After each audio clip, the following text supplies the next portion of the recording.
කොහොමද ඔයාලට අද අපි හදන්න යන්නේ රසම රස පොලොස් සැඹුලක්. ඒකට මම ගත්තේ මෙන්න මේ පොලොස් ගෙඩිය. මේක දෙකට මැදින් පළලා ඒක හතරට කපලා පොත්ත අයින් කරලා මෙන්න මේ ගානට කෑලි ගන්නවා.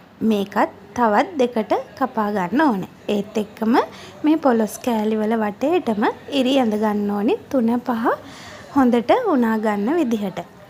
ඉතින් ඊට පස්සේ මේ ටික කහට පිපෙන නිසා මම පොල් ගෙඩියක කිරි අරගෙන තියෙනවා. මෙන්න මේ තියෙන ආකාරයට මම පොල් කිරි එකේ සෝදගත්ත පොලොස් කෑලි ටික දාගත්තා. දැන් අපි බලමු ඉඟුරු සුදු ලූණු බී ලූණු පේස්ට් එක හදාගත්තා. බ්ලෙන්ඩර් කප් එකට දාලා ඒත් එක්ක මේකට ඕනම නැතුවම බැරි දේ තමයි දැන් හදන්න යන්නේ බ්ලැක් කරි පවුඩර් එක.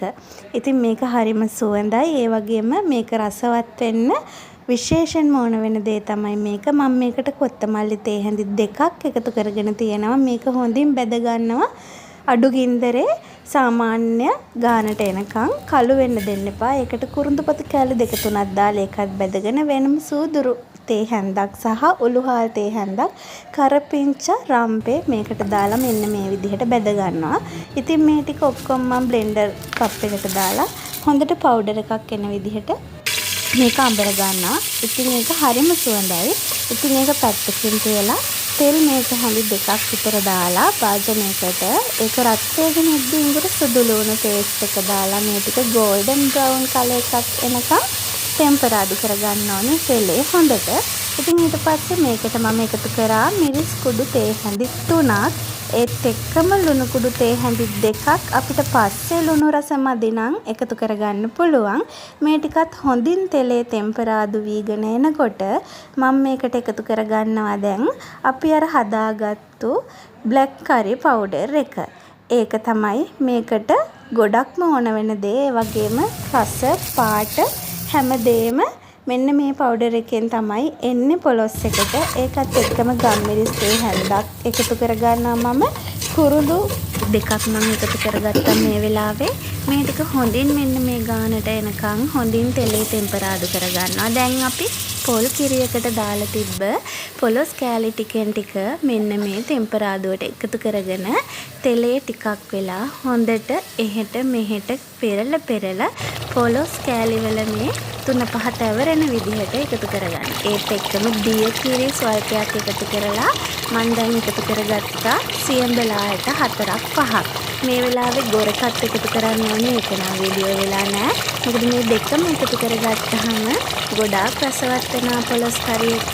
ඒ වගේම සියඹලා වලින් පොලොස් කෑලි ඉක්මනටම මෙලෙක් වෙනවා. ඒ දාපු දිය කිරි ටික හිඳෙනකම්ම මේක තඹ ගන්න ඕනේ විනාඩි 20ක් විතර.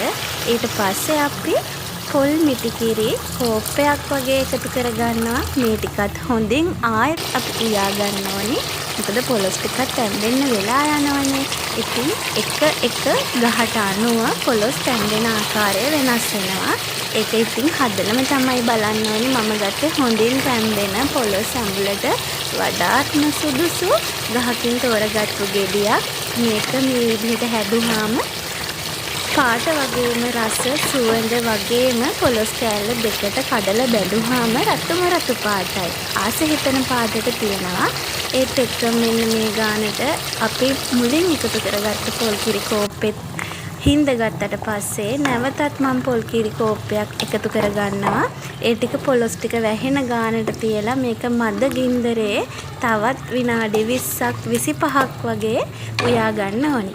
ඉතින් ඊට පස්සේ නම් මේක හැදිලා ඉවරයි. රසම රසයි. බත් රොටි ඕන එකක් කන්න. මට නම් ඉතින් නිකන් වුණත් කන්න පුළුවන්. මේ පොලොස් සැඹුල හදද්දී මුළු ගේම සුවඳයි. ඒක හදලා බලන්නකෝ. ඉතින් මෙන්න මේ විදිහට හදලා ඒක රස නම් මටත් අනිවාර්යෙන්ම කියන්න. ඒ වගේම මේ වීඩියෝ එක බැලුවා නම් ලයික් එකක් කමෙන්ට් එකක් දාලා ඒක හොඳද කියලාත් කියන්න අමතක කරන්න එපා. එහෙනම් ආයෙත් අලුත් වීඩියෝ එකකින් ඉක්මනින්ම හම්බ වෙනකන් ගිහින් එන්නම්. සතුටින් ආදරෙන් ඉන්න මම ටේරි.